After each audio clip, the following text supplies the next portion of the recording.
어느 날 어떤 사람이 와서 당신 신앙은 잘못되었습니다. 그때 우리는 어떤 반응을 할 수 있을까요? 또 어떤 사람이 와서 당신이 다니는 교회는 잘못된 신앙을 지금 가르치고 있습니다. 하루속히 거기서 나와야 합니다. 라고 말을 해준다면 우리는 어떤 반응을 하게 될까요? 오늘 본문이 바로 그러한 입장입니다. 그래서 오늘 본문은 조심스럽게 형제들아 라는 말로서 시작합니다. 형제들아 라는 이 단어는 신명기에서 이스라엘 민족 안에 가난한 자들이 없게 하라는 하나님의 말씀이 주어지면서 그 근거가 너희들은 같은 형제들이다, 같은 가족이다 라는 이유를 들면서 가난한 자가 너희들 가운데 없게 하라 라는 말씀으로 주어진 것입니다. 형제라는 말은 같은 민족, 같은 유대인 동료라는 의미로 사용되어진 것이 나중에는 그리스도인을 서로가 서로에게 부를 때 사용되어진 단어로 신약에서 보여집니다. 그러면서 오늘 본문은 유대인들이 왜 하나님에게서 버림을 받았는지 세석을 해주고 있는 본문입니다. 그들이 버림받은 이유는 그들의 잘못된 신앙 때문이었습니다. 최고의 타락은 하나님을 하나님 되게 하지 못하고 하나님을 왜곡하는 것입니다. 이것이 최고의 타락입니다. 그들은 바른 교리에 대해서 귀를 기울여서 듣는 것이 아니라 듣기 싫어하고 적대감을 드러내고 이를 갈고 미워했습니다. 오히려 유대인들은 많은 의식, 예법들에 참여하는 것으로 하나님의 말씀을 지키는 것이라고 그들은 생각을 했습니다.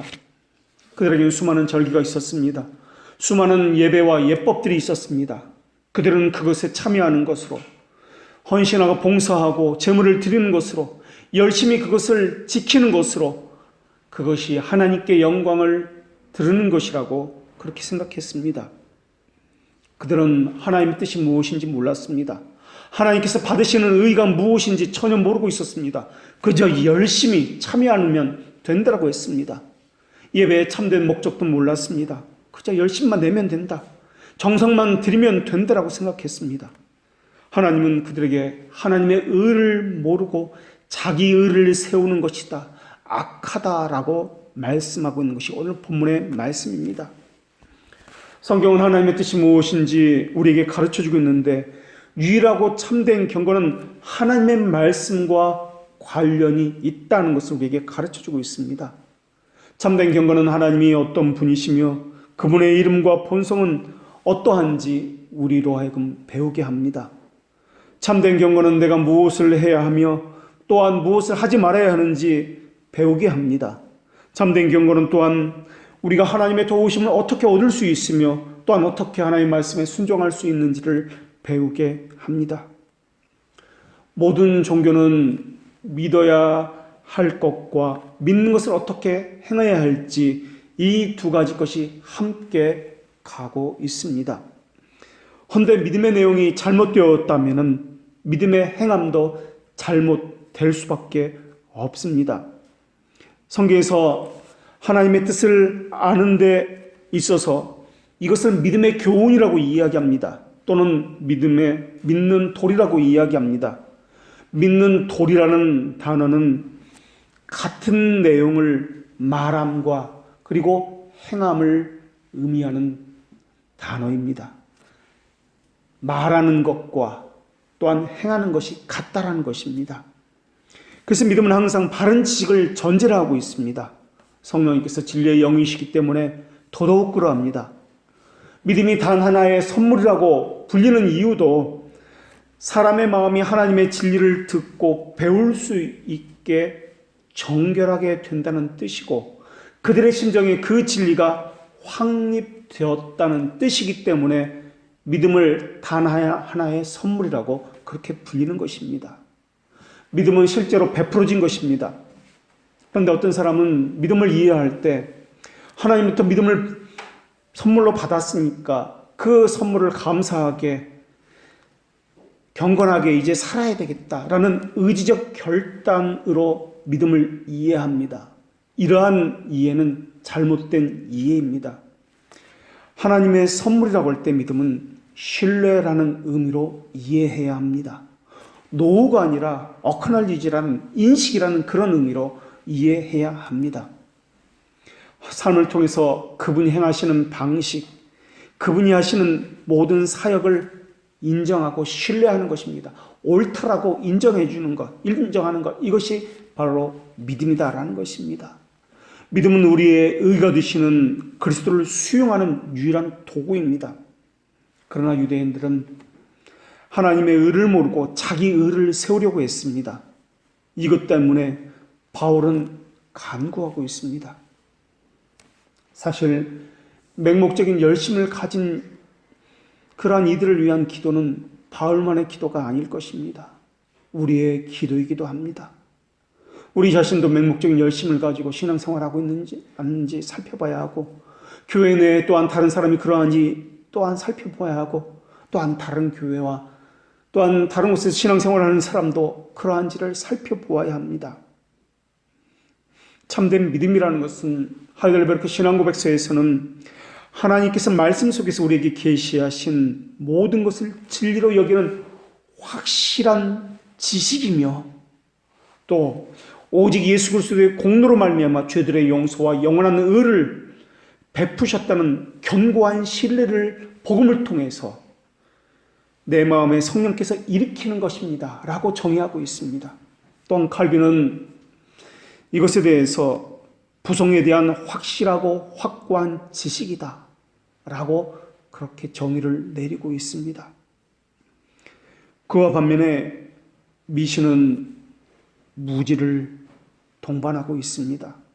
무지는 어리석음을 낳습니다. 어리석음은 항상 우상 숭배와 함께합니다. 그렇다면 왜 사람들은 바른 길을 걷지 않으려 할까요? 그 문제점은 도대체 어디에 있는 것일까요? 그것은 그 사람 안에는 미신과 고함물 때문에 그러합니다. 고함물과 미신이 처음부터 그 사람에게 있었던 것은 아닙니다. 하나님은 누구에게나 본성적으로 하나님을 아는 지식을 주셨습니다. 그래서 누구든지 사람은 양심을 통해서 하나님을 아는 지식을 간직할 수 있었고, 자연을 통해서 하나님을 알 수 있었습니다. 그러나 자신이 받은 이 본성적인 씨앗을 소중하게 간직하는 이는 단 하나도 없습니다. 오히려 하나님이 주신 이 본성적인 씨앗을 가지고 어떤 사람은 헛된 것에 사로잡혀 있습니다. 또 어떤 사람은 헛된 것을 붙들고 있습니다. 또 어떤 사람은 헛된 것을 붙들고 있는데 자기가 붙들고 있는 이것을 하나님이라고 생각하면서 붙들고 있습니다. 또 어떤 사람은 의지적으로 헛된 생각에 사로잡혀서 하나님께 불순종하며 대적하고 있습니다. 사람은 모두가 이렇게 하나님을 아는 참된 지식을 가졌지만은 또한 이것을 다 버렸습니다.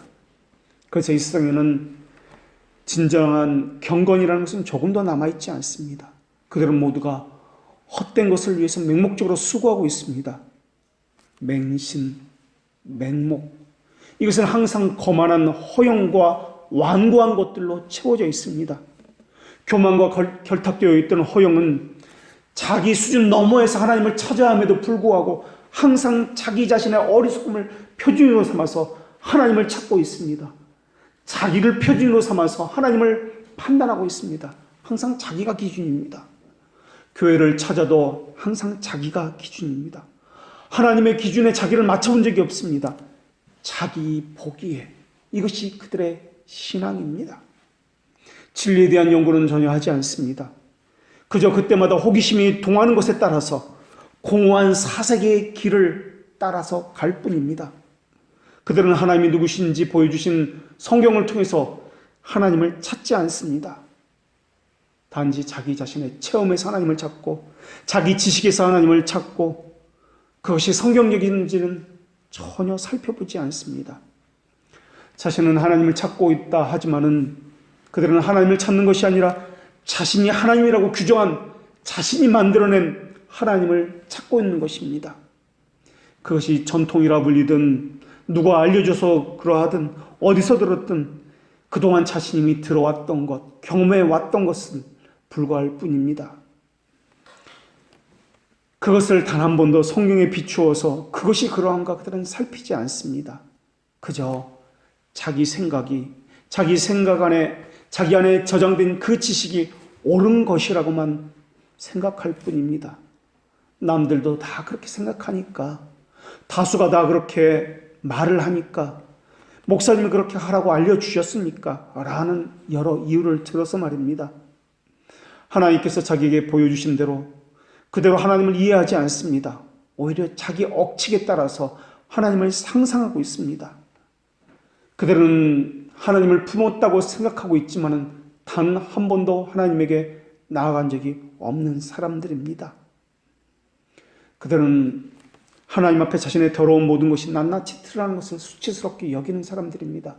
그래서 하나님의 말씀이 그들의 양심을 찌르면은 이를 들여서 적대함을 가지고 문을 박차고 이 교회만이 있는 것이 아니다라고 다른 교회로 그렇게 다니는 이들입니다. 말씀이 자신의 양심을 더 환하게 비치면 비칠수록 자신에게 감추어졌던 미신적인 것, 고안물 이런 것들이 드러날까 봐 더 감춥니다. 그리고 더 많은 미신들을 만들어내고 고안물을 만들어내서 집요하게 그것을 매달립니다. 그들은 자신의 더러움과 추악함이 드러나는 것을 원치 않습니다. 그래서 그것을 가리기 위해서 다른 무언가를 찾아서 집중합니다. 그들의 특징은 헛된 교만과 완고함이 뒤섞여 있다는 것입니다. 그래서 그들은 교만하여서 자신이 무엇이 된 것이냐 그렇게 생각합니다. 그들과 이야기해보면 그들이 어떤 것으로 자신의 신앙을 쌓아왔는지 잘 알 수 있습니다. 그들은 항상 바리새인들처럼 자신의 전통에 대해서 이야기합니다. 그들이 다니는 교회와 자신의 소속에 대해서 자부심을 가지고 이야기합니다. 자신이 얼마나 종교성이 있는지에 대해서, 얼마나 많은 열심이 있는지에 대해서 말하기를 좋아합니다. 때로는 자신의 직분에 대해서 자랑하기도 마다하지 않습니다. 수많은 자랑거리, 자신 안에 자랑거리가 없으면 자기와 관계를 맺고 있는 어떤 사람에 대해서 자랑을 하고 있습니다. 그들은 자신의 육체적인 어리석음으로 하나님을 측정하고 있습니다. 그러면서 교회는 이래야 된다, 목사는 이래야 된다라고 정해놓고 그것 수준에서 바라보고 있습니다. 자신에 대한 엄격한 점검은 전혀 하지 않습니다. 오히려 다른 사람과 다른 교회에 대해서는 엄격한 잣대를 들이대고 있습니다. 자기가 다니는 교회는 자기와 동일시하고 있기 때문에 전혀 점검을 해볼 생각조차 하지 않습니다. 허점과 교리가 잘못된데도 불구하고, 그것이 드러낸데도 불구하고 그들은 자신에 대해서는, 자신의 속한 것에 대해서는 관대합니다. 그저 헛된 사색과 헛된 호기심으로 그들은 즐기고 있을 뿐입니다. 성경에서 하나님의 성품 이렇습니다라고 말씀해 주고 있는데도 그 말씀하신 그대로 하나님의 성품을 인식하는 것이 아니라 자기가 원하는 대로 자기 상황에 맞게 그분의 성품은 이랬다 저랬다 이렇게 계속 변하기도 합니다. 그들은 하나님을 경배하는 자들이 아닙니다.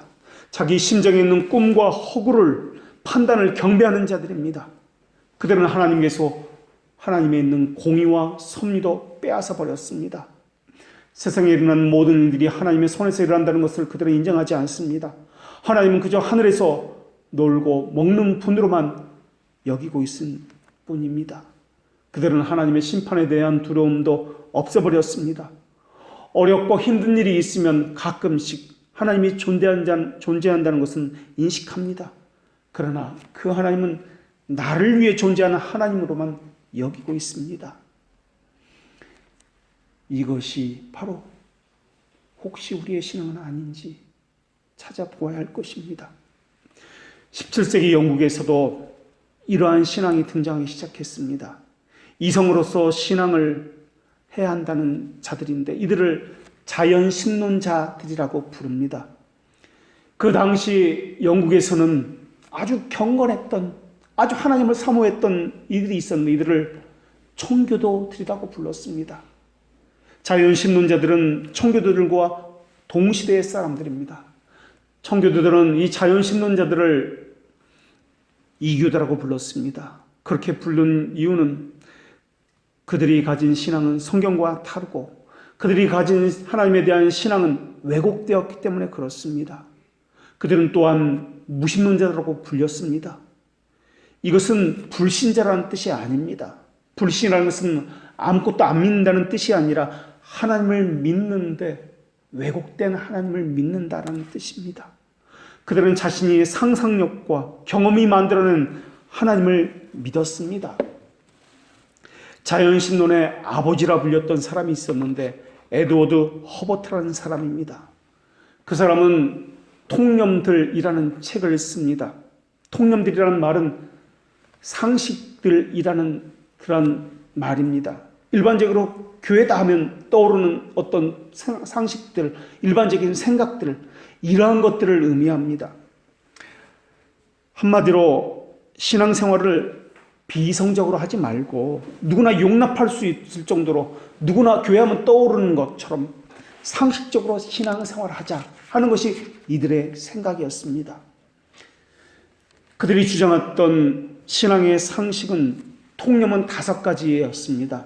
첫째, 그 누구도 범접할 수 없는 극상의 하나님이 존재한다. 이것을 우리는 믿고 있다라는 신앙을 가졌습니다. 그러나 하나님이 존재한다는 것만 그들은 믿고 있을 뿐 그 하나님은 어떤 하나님인지에 대해서는 그들은 전혀 관심이 없었습니다. 교리나 이런 것을 배우면 신앙이 마치 잘못된 것처럼 그들은 여깁니다. 삼위일체 하나님이 또 신조가 이런 것이다라고 말해주면 목사님은 신앙 고백이나 칼빈을 믿지만 나는 칼빈을 믿는 것이 아니라 성경만 믿습니다라고 그들은 말하길 좋아합니다. 내가 믿는 것은 성경입니다. 내가 믿는 것은 신조나 칼빈이 아닙니다. 그들은 마음과 뜨거운 열정만 있으면 좋은 믿음이라고 그들은 여깁니다. 그들의 믿음의 두 번째는 주권자 하나님을 예배해야 한다는 것이 그들이 가진 신앙이었습니다. 예배하는 데 있어서는 그 무엇보다도 열심이었습니다. 그러나 그저 예배하기만 하면 됩니다. 어떻게 예배하는지 이것은 전혀 중요치 않습니다. 그저 정성을 다하는 것, 열심을 다하는 것, 이것이 중요합니다. 어떻게, 이것은 전혀 관심이 없습니다. 결국 이들이 가진 신앙은 머리를 맞대어 프로그램을 만들고 찬양팀을 만들고 절기와 헌신 예배라는 명목으로 수많은 방법을 동원해서 화려함, 신비로움을 장식한 예배를 만들어내는 것이었습니다.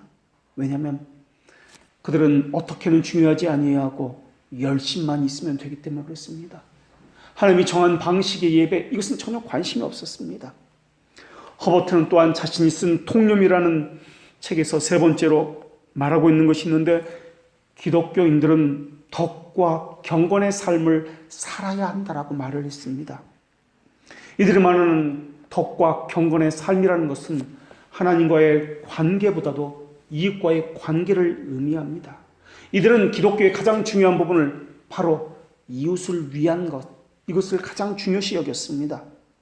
선한 행실, 신앙생활의 가장 중요한 덕목이라고 여겼습니다. 그래서 교회는 이웃을 위해서 존재하는 것이다.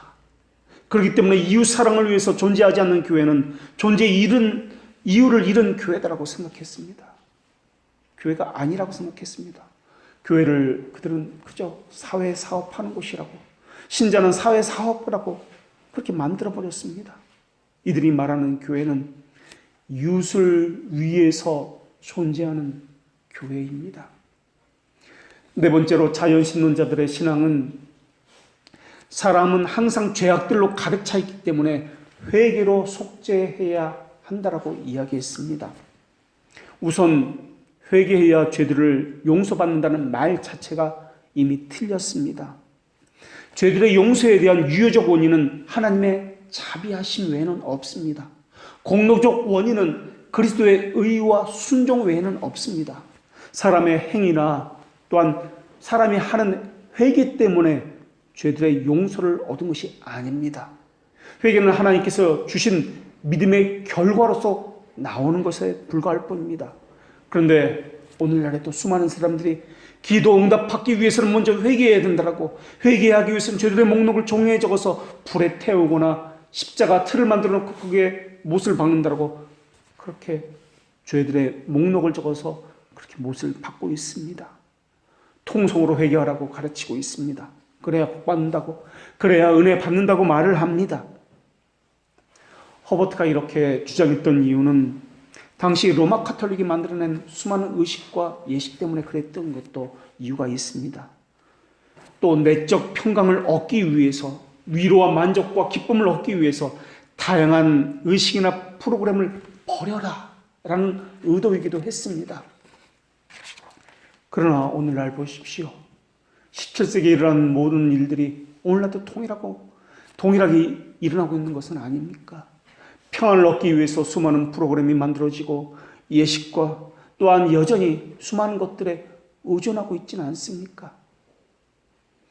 다섯 번째, 죽음 이후에 하나님의 공의에서 나오는 보상이 따로 있다고 그들은 이야기했습니다. 죽음의 그 삶 이후에 공의가 하나님이 주시는 보상이 따로 있다. 성경에서는 우리 행위에 따라서 어떤 사람은 개털 모자 쓴다는 이런 보응의 개념이 전혀 없습니다. 어떤 이는 그렇게 말합니다. 그런 거 없으면 힘 빠져서 어떻게 봉사합니까? 봉사와 섬김은 보상을 얻기 위해서 하는 것이 아니라 이미 받은 것에 감사의 표현입니다. 이들은 하나님과 하나님이 주신 은혜를 따로 분류해 버립니다. 이 자연신론자들은 300년 후에 자유주의자들이 나타나는데 자유주의자들이 바로 이 자연신론자들의 신앙을 따라합니다. 결국 이들은 무신론자로 그렇게 나아가게 되는 것입니다. 고한물을 만들어서 예배에 참여했다는 것으로 평안을 얻고 용서의 근거를 얻는 사람들은 미신의 옷을 입은 사람들입니다. 이들은 헛된 상상을 하는 사람들입니다. 이들은 종교에 대한 자신의 종교적 열정으로 만족하고 위로를 받는 사람들입니다. 마치 오늘 본문의 바리새인들처럼 유대인들처럼 말입니다. 이들은 무호한 기준은 하나님의 뜻에 순응하는 데는 전혀 관심이 없습니다. 그 열심을 가지고 하나님의 뜻이 무엇인지 살펴야 하건만 이들은 하나님을 자신의 감정의 기복에 따라서 이랬다 저랬다 하는 하나님으로 만들어버립니다. 이들이 믿는 하나님은 개인의 변덕에 따라서 변형되는 환영이나 잔상의 하나님일 뿐입니다. 이들은 하나님을 기쁘게 하신다는 미명하에 외식적인 예배를 고안해내는 사람들입니다. 헌신 예배나 절기라는 이름으로 고안된 의식을 경배합니다. 이들은 하나님을 경배하는 이들이 아니라 자신의 수고와 열심을, 노력을 경배하는 이들입니다. 그래놓고 하나님께 영광의 박수라고 이야기합니다. 무익한 농담에 걸맞는 어리석은 것들을 맞추어서 하나님을 왜곡하는 자들입니다. 이들은 하나님을 우롱하는 자들이지 하나님을 믿는 자들이 아닙니다. 이들은 하나님을 알지 못하는 자들입니다. 이들은 하나님에 대한 바른 지식이 없는 이들입니다. 이들이 붙잡는 것은 유일하신 하나님이 아니라 자기가 만든 우상입니다. 이것이 하나님이다라고 만들어진 자신의 생각 속에서 나온 헛된 것들입니다. 이들은 말씀대로 살아야 한다는 것은 관심이 없고 자기가 집착하고 있는 것, 자기가 원하는 것이 이루어지는 것에만 관심을 가지고 있습니다. 그것이 성취되고 이루어지면 하나님이 계시는 것이고 그렇지 않으면 하나님이 안 계시는 것입니다. 이들의 관심은 하나님 자신이 아니라 자기 자신입니다. 마치 기원전에 소피스트들이라는 철학자들이 했던 것처럼 말입니다. 그들이 추구했던 것은 자기를 위한 평안과 만족이었습니다. 소피스트는 지혜를 추구하는 사람이었지만 그들이 추구했던 지혜는 자기가 중심에 있는 지혜였습니다. 오늘 본문에서는 그것을 자기의다라고 이야기합니다. 이것은 사람 중심의 인본주의입니다. 그래서 프랑스에서는 이것이 백과사전이라는 것으로 나오게 되는 것입니다. 헐버트 이후에 토마스 페인이라든지 17세기 이후에 계속해서 지금까지 그들의 사상은 그렇게 존재하고 있습니다. 17세기에 그들이 썼던 책이 상식이라는 책, 통념이라는 책입니다. 칼빈은 기독교 강요에서 유대인과 로마 가톨릭을 비교하는 그런 글을 남겼습니다. 그래도 유대인과 로마 가톨릭은 다르다라고 그는 설명했습니다. 유대인은 그래도 하나님을 섬겼다. 물론 동시에 우상 숭배도 했다라고 그렇게 쓰고 있습니다. 여로보암이나 아합 같은 경우도 앞에서는 하나님을 섬겼고 뒤에서는 집안에서는 우상을 섬겼습니다. 그러나 로마 가톨릭은 하나님 자체를 섬긴 적이 없다라고 이야기합니다. 그들의 섬긴 것은 미신 외에는, 우상 외에는 없다라고 이야기합니다. 유대인은 그래도 하나님도 섬기고 우상도 섬겼다라고 이야기합니다. 미신이라는 것은 하나님도 섬기고 다른 것도 섬기는 것을 말합니다. 믿음은 이러할 때 잘할 수가 없습니다. 이들은 하나님이라 생각하고 다른 것도 섬겼습니다. 이들은 무지는 어리석음과 함께하는데 이것이 미신입니다. 칼빈은 기독교 강요에서 미신을 이렇게 정의합니다. 미신은 하나님을 가장 높은 위치에 두는 동시에 그분 주위에 저급한 신성을 두어서 그분의 특별한 직무를 그것에게 분배하는 것입니다. 라고 미신을 정의했습니다. 미신이라는 것은 하나님을 안 섬기는 것이 아닙니다. 하나님을 섬기는 것입니다. 그러나 하나님이라 여기는 것도 동시에 섬깁니다. 다른 것도 함께 섬기거나 성경에서 계시지 않는 하나님을 섬기는 것을 미신이라고 이야기합니다. 그래서 유다나 이스라엘은 교회였다라고 말을 합니다. 그렇다면 구약의 교회나 지금 교회가 영적 상태가 같은 것입니까? 같은 교회라고 불릴 수 있습니까? 예, 그렇습니다라고 칼빈은 이야기합니다. 구약의 교회나 신약의 교회는 거짓 교회가 아니기 때문에 그렇습니다. 그러나 로마 가톨릭은 교회가 아니다라고 이야기합니다. 왜 구약의 교회는 거짓 교회가 아닙니까? 왜 그렇다면 로마 가톨릭은 교회가 아닙니까? 거짓 교회입니까? 구약 교회는 아무리 타락했어도 하나님께서는 선지자를 계속 보내셨기 때문에 그렇습니다. 진리의 말씀이 그 안에서 계속 선포되어졌기 때문에 그렇습니다. 교회가 참된 교회다 거짓 교회다 하는 것은 윤리 도덕적으로 판단하는 것이 아닙니다. 교회가 참된 교회다 거짓 교회다 하는 것은 이웃에게 자선봉사를 얼마나 했느냐, 불의유독기를 얼마나 했느냐, 이것으로 판단하는 것이 아닙니다. 이웃사랑을 가지고 교회다 아니다 사람들은 이야기합니다. 그리고 윤리 도덕적인 것을 쓰고 사람들은 교회다 아니다라고 이야기합니다. 그러나 성경에는 어디에도 그것을 교회의 판단 기준이다라고 말한 적이 단 한 번도 없습니다. 윤리 도덕적으로 타락한 교회였던 고린도 교회도 하나님은 교회다라고 부르셨습니다. 왜냐하면 그곳에는 진리가 선포되어졌고 그 진리를 담지한 교인들이 있었기 때문에 그렇습니다. 구약시대의 교회는 하나님의 말씀을 맡은 제사장들이 신성모독적이고 증오스러운 의식들로 하나님의 말씀을 왜곡하기 시작했고 성전을 오염시켰습니다. 그러나 하나님은 그 가운데서도 계속해서 선지자를 보내서 그들에게 경고했고 책망의 말씀을 주셨습니다. 그래서 계속해서 교회라 불렸던 것입니다. 그러나 그 이후 400년간 하나님께서 말씀을 보내지 않은 적이 있습니다. 이것을 우리는 중간기다라고 이야기합니다. 그리고 400년 이후에 말씀이 또한 다시 보내지기 시작하는데 세례 요한을 통해서 신약의 문이 열리게 된 것입니다. 과연 우리가 가진 신앙은 어떤 신앙입니까?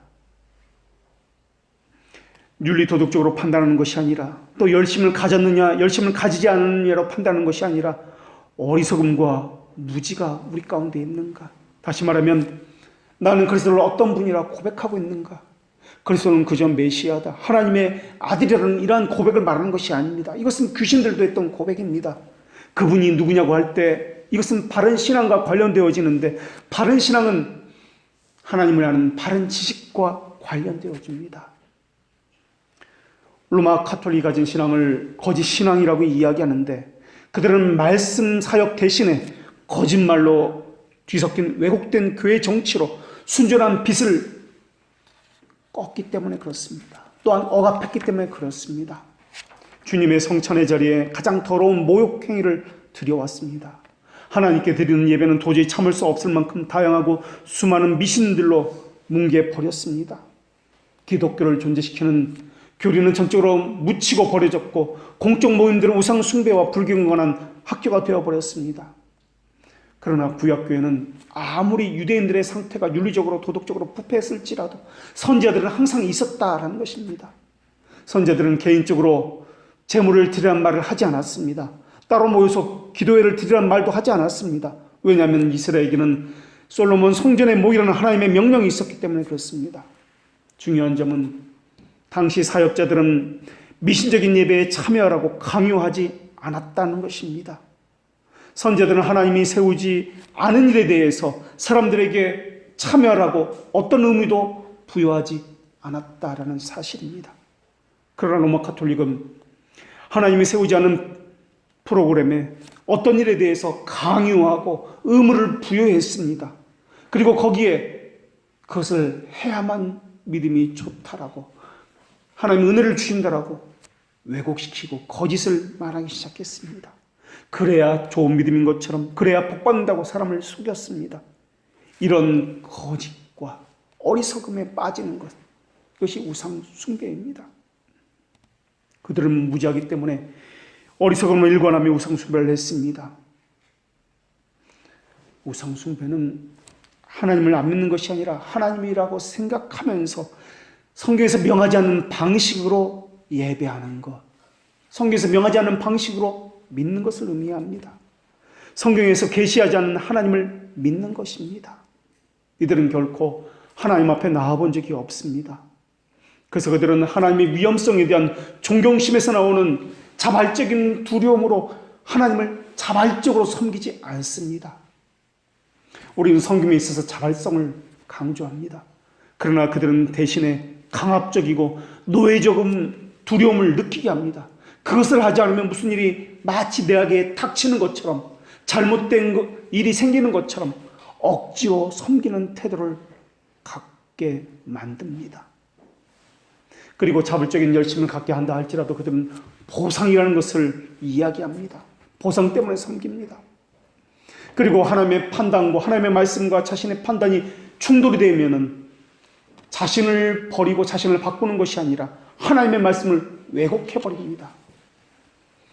그러다가 자신이 원하는 것이 이루어지지 않으면 공포에 빠지거나 두려워하는 동시에 하나님과 교회를 증오합니다. 이들은 반대로 두려움을 피하기 위해서, 자신의 만족을 얻게 하기 위해서, 하나님의 환심을 사기 위해서 무가치한 것들을 만들고 그것을 준수합니다. 가공된 안정감으로 평정을 누립니다. 그들은 하나님의 자비를 자신의 행위나 열심을 통해서 얻을 수 있다 여기기 때문에 그렇습니다. 고결한 심정과 거룩한 삶으로 자발성으로 하나님 앞에 나와 봉사해야 함에도 불구하고 그들은 무가치하고 보잘것없는 고아물을 사용해서 하나님의 호의를 얻어내려고 열심을 냈던 사람들입니다. 그들은 하나님을 모르는 자요 유대인 자임이 거의 분명합니다. 그들은 귀를 닫고 듣지 않으려 합니다. 단 한 번만이라도 좋으니 성경으로 돌아가십시오라는 선지자의 외침을 그들은 듣지 않았습니다. 한 번만 성경을 돌아서 생각해보면 좋으련만 그들은 절대 마음을 열지 않습니다. 마치 심판받기로 작정한 사람처럼 여기가 좋사오냐고 그 자리에 머물고 있습니다. 그러다가 불행을 당하면 하나님께서 자신을 속였다고 그렇게 불평합니다. 그런 반응은 거짓 선지자들이 하나님의 말씀을 왜곡했고 그들에게 잘못된 것을 알렸기 때문에 어리석은 신앙에서 나온 당연한 반응일 것입니다. 그들이 평안할 때는 하나님에 대해서 시시덕거리고 하나님의 권능에 대해서 비하하며 수다를 떨며 조롱합니다. 그러다가 자신에게 무슨 어려운 일이 생기면, 절망하면 지금까지 눌렸던 감정에 대해서 그것을 증명이라도 하듯이 절규하면서 그러면서 기도를 하기 시작합니다. 그래서 지난주에 살펴보았듯이 이사야 선지자나 예레미야 선지자가 당시 선지자들이 그렇게 외쳤던 것처럼 그들의 모임이 신성모독이었으며 그들이 찬성하는 것을 하나님을 부정하는 것과 같은 불법이었더라고 계속 경고했던 것입니다. 그러나 이스라엘은 하나님의 의를 모르고 자기 의를 세우려고 힘써 하나님의 의에 복종하지 않았습니다. 아니, 자신들이 그렇게 열심을 내고 행하는 것이 하나님의 의에 복종하는 것이라고 생각했기 때문에 그렇습니다. 그들은 교회를 진리의 기둥과 토가 아니라 사람이 머리를 맞대고 만들어낸 고물의 기둥과 거짓의 토로 만들어냈습니다. 살아계신 하나님의 성전이 아니라 우상을 두는 곳으로 만들어냈습니다. 그래서 예언자들은 하나님에 대한 사악한 음모에 불과한 그들의 모임으로부터 떠나지 않을 수 없었던 것입니다. 그래서 하나님께서는 그들을 빼내어서 바벨론으로 옮겨가셨고 한참 후에야 다시금 이스라엘로 돌아오게 하신 것입니다. 교회의 열쇠는 하나님의 말씀과 불가분의 관계가 있습니다. 만약에 순전하게 전해져야 할 말씀이 파괴되었다면 그것은 우상의 터와 기둥이지 진리의 기둥이라 불려질 수가 없을 것입니다. 그들은 말씀을 선포하는 것이 아니라 불경건함이 가르치는 학교와 각종 오류의 소굴로 만들고 있을 뿐입니다. 그들에게는 진리의 기둥과 터라는 교회의 표시가 전혀 없습니다.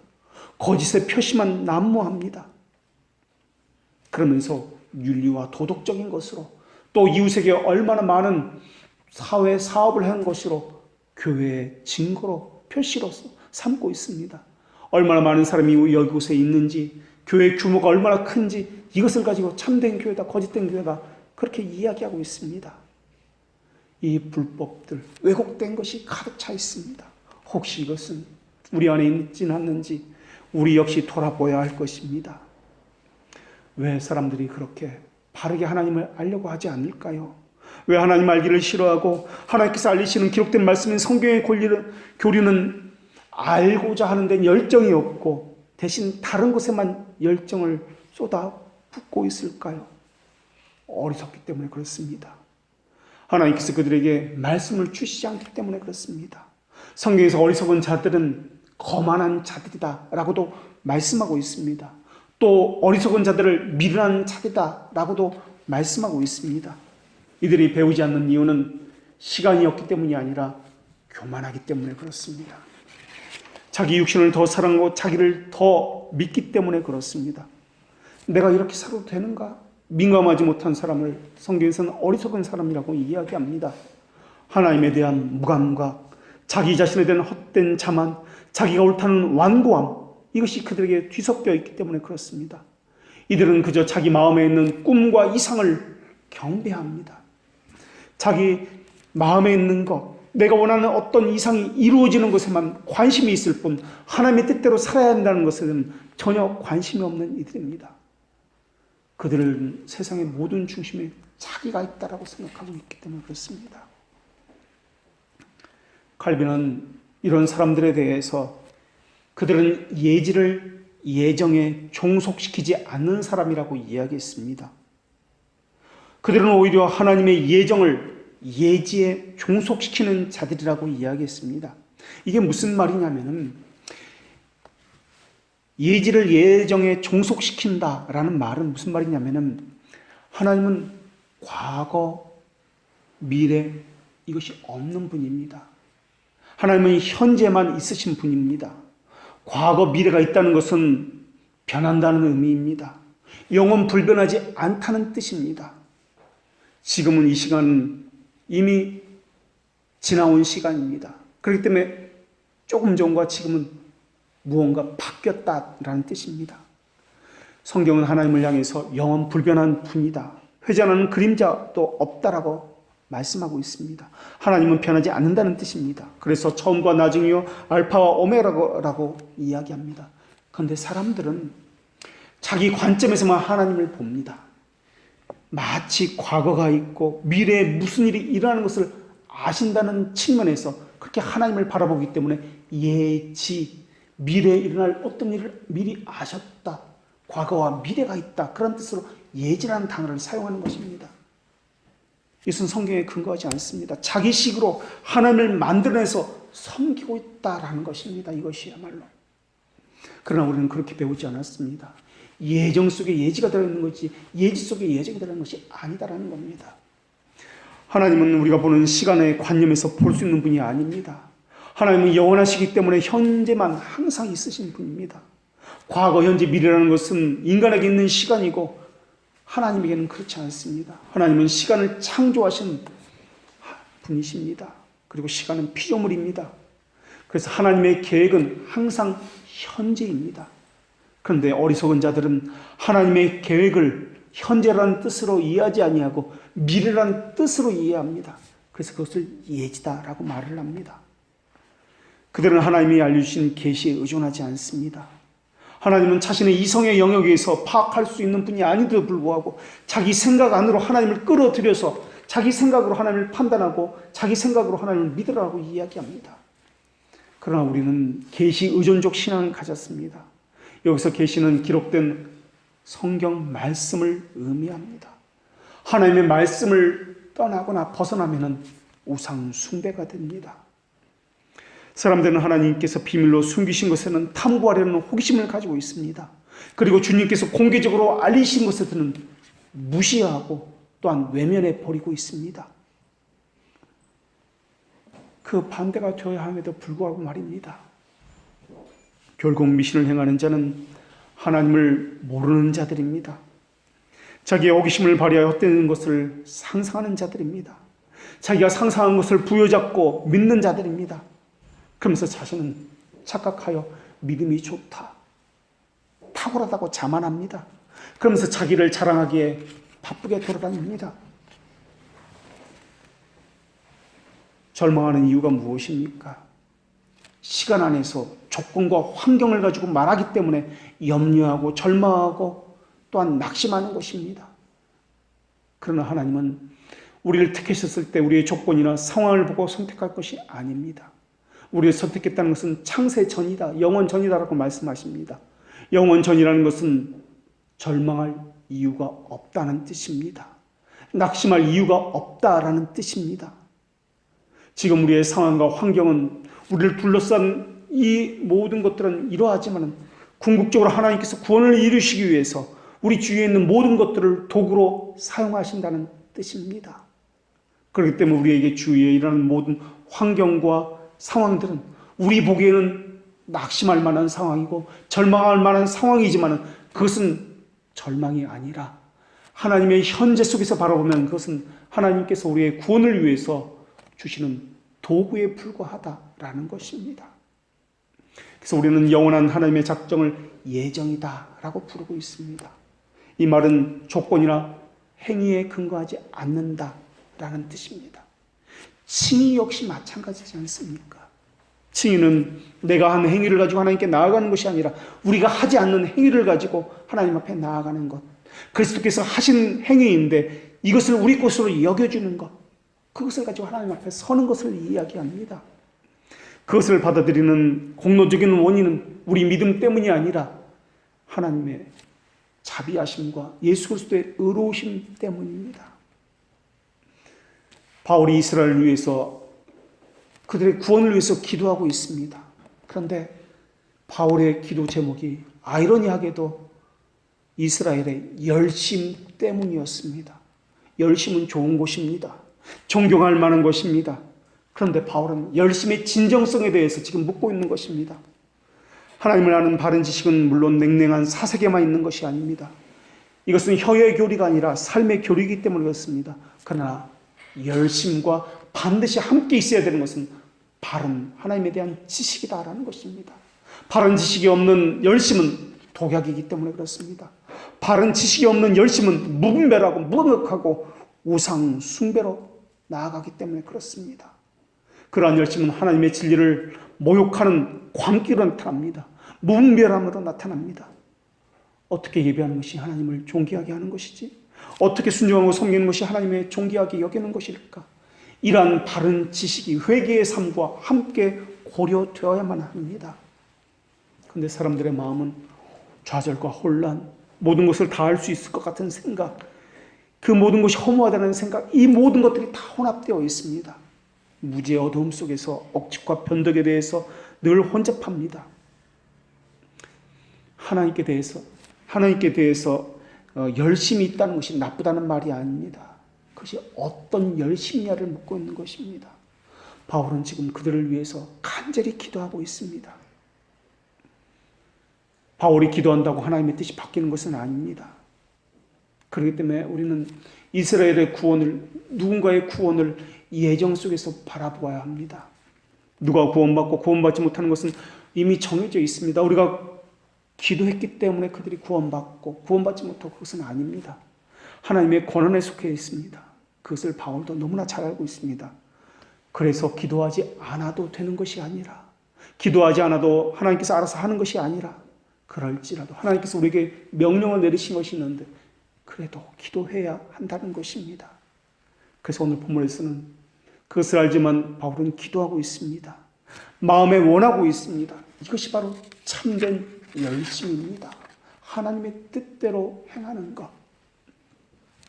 선제들도 마찬가지였습니다.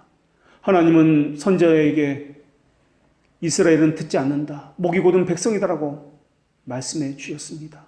너희가 외쳐도 그들은 듣지 않을 것이다. 그래도 그들은 외쳐야 했습니다.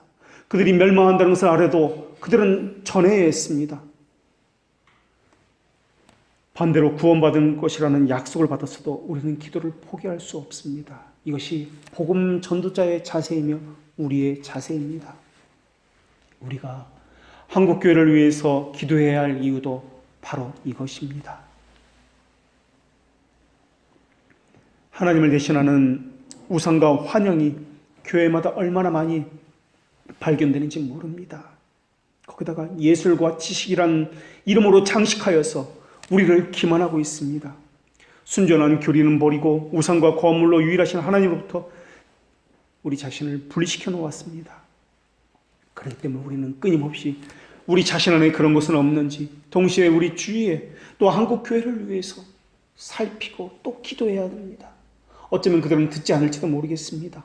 오히려 우리에게 너희들이 이단이다, 너희들이 잘못된 믿음을 가지고 있다, 손가락질하고 비난할지도 모르겠습니다. 그러나 우리는 바울처럼 그들을 향해서 형제들아 라고 말을 해야 합니다. 내 마음에 원하는 바와 하나님께서 구하는 바는 이스라엘을 위함이니 곧 그들로 구원을 받게 함이라 라고 계속해서 말을 해 주어야 합니다. 우리 자신에 대한 하나님의 진노와 적대감을 갖지 않고는 자기 자신 안으로 내려가거나 자기 자신을 진지하게 생각할 수 없습니다. 오늘 본문에는 자기의라는 단어가 하나님의 의라는 단어와 비교해서 계속 나오고 있습니다. 자기라는 단어는 나의 것이라고 생각하는 것, 이것을 의미합니다. 나에게 속했다. 이것이 자기의라는 의미입니다. 이것을 자기 열심이라고 이야기합니다. 내가 획득했다. 내가 수고해서 이것을 얻은 것이다. 성경에서는 이렇게 생각하지 말라라는 것입니다. 하나님의 의라는 단어는 하나님으로부터 왔다라는 것을 강조하는 단어입니다. 하나님으로부터 모든 것이 왔다. 왜 그것을 하나님으로부터 왔다라고 여기지 않습니까? 왜 내가 그것을 획득했다, 내가 수고해서 그것을 얻었다, 내게 속한 것이라고 여기냐고 묻고 있는 것이 오늘 본문의 말씀입니다. 이것을 가리켜서 자기의다, 이것을 가리켜서 구원받지 못한 믿음이다, 잘못된 지식이다라고 하는 것입니다. 하나님의 의라는 단어는 하나님부터 왔다라는 것을 인식하는 것, 인정하는 것. 우리가 받은 것은 모든 것이 하나님으로부터 받은 것입니다. 그것을 받은 통로도 하나님이 주신 것입니다. 직장도, 생명도, 관계도, 일할 수 있는 능력도 다 하나님이 주신 것입니다. 그렇기 때문에 자기의라는 이 단어는 구약의 자기의라는 말씀과 논리적으로 연결이 됩니다.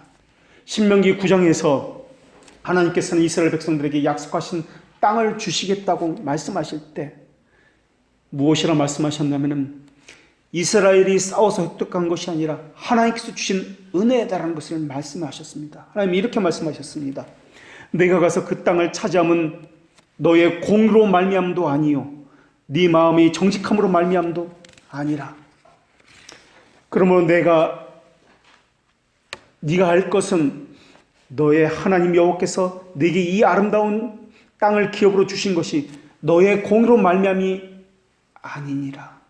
너는 목이 곧은 백성이다. 우리는 하나님을 거스렸고 대적했던 목이 곧은 백성입니다. 그러나 하나님은 하나님의 의로움 때문에 은혜로 약속한 것을 이루어 주시는 분이십니다. 우리의 의 때문이 아니라 하나님의 의 때문입니다. 이것을 기억하는 사람은 하나님을 아는 지식이 새겨질 것이며, 이때 새겨지는 지식은 우리는 죄인이라는 사실과 하나님의 크신 자비하심이라는 단어일 것입니다. 우리에게 무슨 좋은 일이 있다면 이것은 우리 노력으로 된 것이 아닙니다. 유대인들이 하나님의 의를 인정하지 않는 것은 하나님의 의가 그들에게 이르렀을 때 그것을 알아볼 수 있는 바른 지식이 없었기 때문에 그렇습니다. 그들은 율법에 대한 열심, 자기 행위에 대한 의를 붙잡는데 너무 집착했습니다.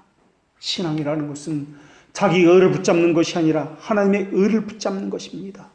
여기서 붙잡는다는 말 또한 내가 붙잡는 것이 아니라 하나님의 주권을 가지고 주도권을 가졌다는 뜻입니다. 회심 이전에 바울은 교회와 하나님의 영광을 위해서 열심히 가득한 자였습니다. 우리는 많은 사람들부터 교회를 향해서 교회에 대해서 열심을 내라고 촉구함을 듣고 있습니다.